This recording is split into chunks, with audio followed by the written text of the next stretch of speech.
Do you retain those customers that are picky? Or do you cut them from the herd? Get rid of them, can't be bothered with them. What if I told you a picky customer can be great for the bottom line of your business? Great revenue can be had by a picky customer. That's good. G'day viewers, Jeff McCree's Gardening, Melbourne, Australia. Today's video, we're going to talk about the picky customer, the difference between the one that you should get rid of and the one perhaps you should consider keeping for the profit of your business.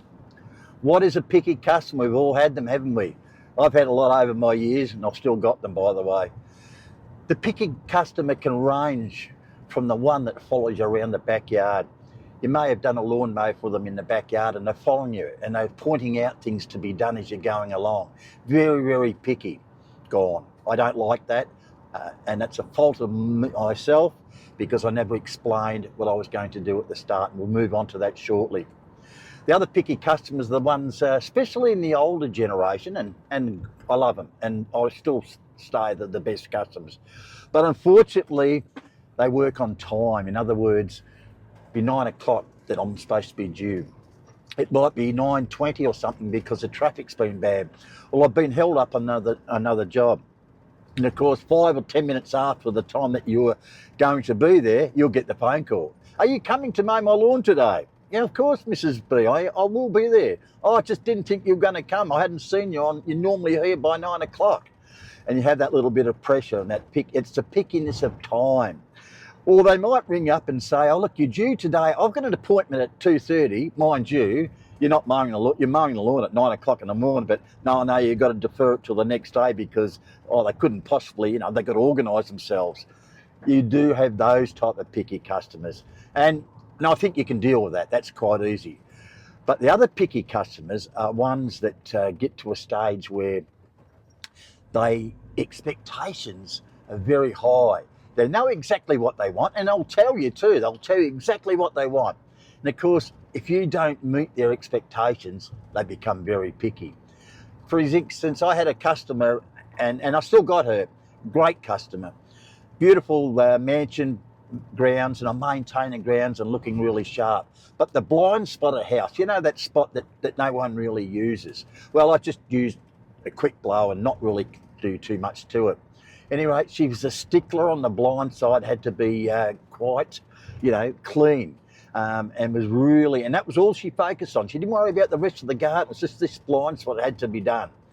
And I'll discuss soon why we've got to address these issues.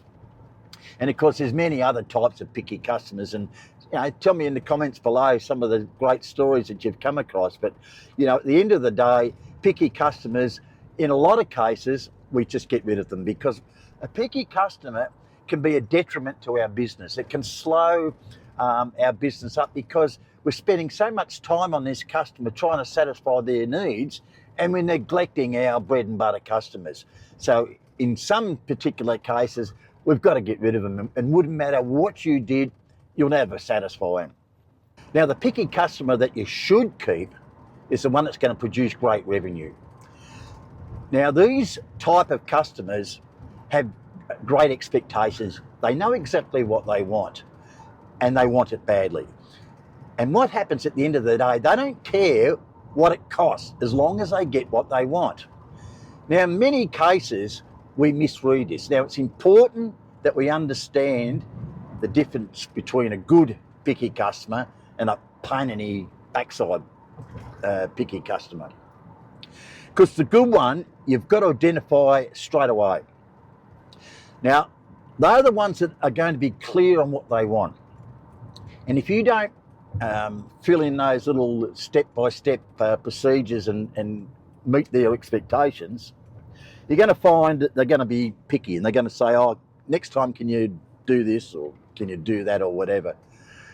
And a lot of us, we get sooky about it. We go, stuff you, I'm working for myself, I'm not going to be told, and just storm off. Well, that's a little boy attitude. But what we've got to do is we've got to be grown people. We've got to try to understand why they are picky. What do they really want?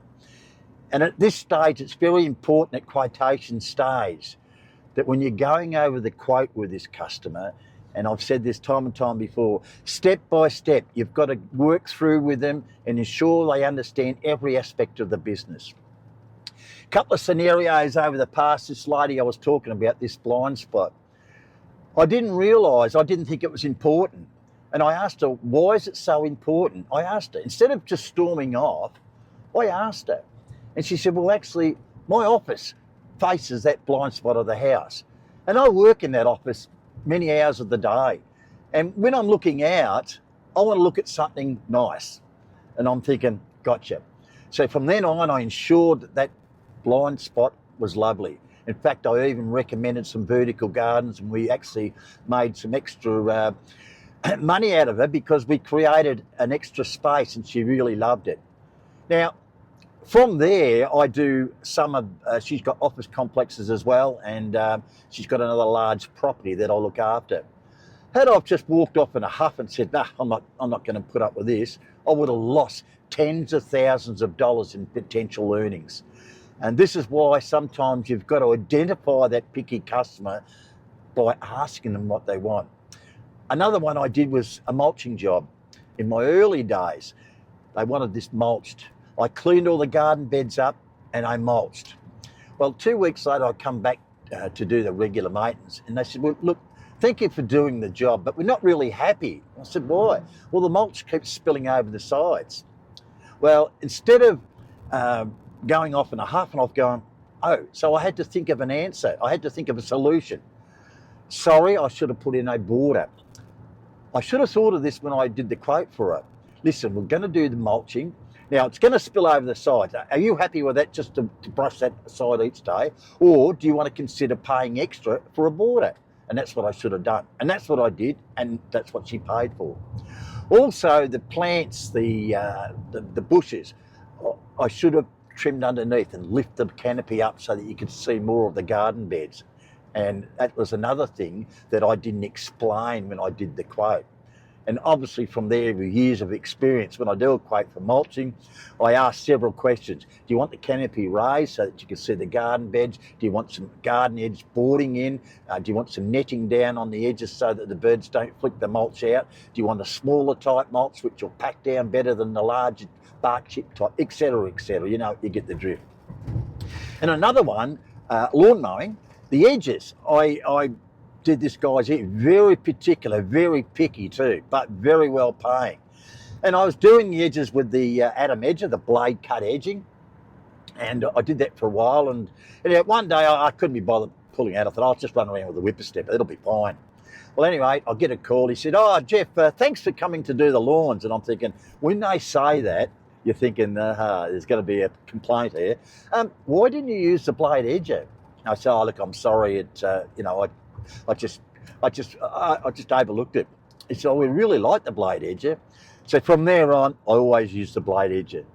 But sometimes with a picky customer, and yes, most times, and I know everyone says, nah, I'm not going to deal with it, off you go. That's fine. But sometimes you need to ask the question, you need to ask yourself, could I have done better? Have they got a point? You know, I'm not perfect. And I know a lot of gardeners think that they're perfect, think that they run the perfect business and they can't make a mistake. We all make mistakes. I make mistakes after 40 years.